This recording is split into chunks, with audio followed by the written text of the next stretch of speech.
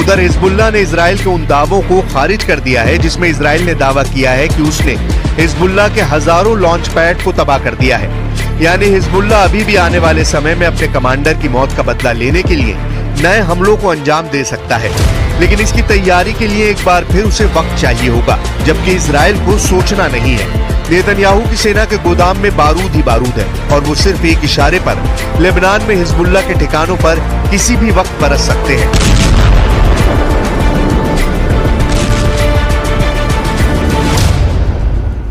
We are determined to do everything possible to protect our country, to return the residents of the North safely to their homes, and to continue to uphold a simple rule: whoever harms us, we harm him. रविवार को हुए हमले ऐसे समय में हुए जब Gaza में लड़ाई रोकने के लिए आखिरी कोशिश के तहत काहिरा में फिर से बैठक हो रही थी।